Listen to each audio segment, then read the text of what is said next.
Hi everyone, today we will talk about how to fix Instagram white screen problem. To know how to fix Instagram white screen problem, you should just go to settings as you see here. You will click. After that, in this list, you will go to apps as you see here, default apps, app settings.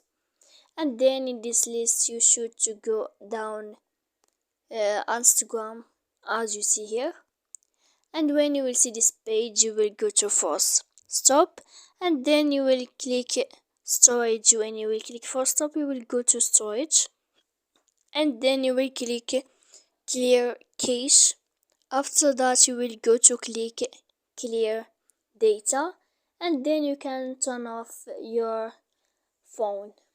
So please don't forget to support us by like and subscribe. See you next time.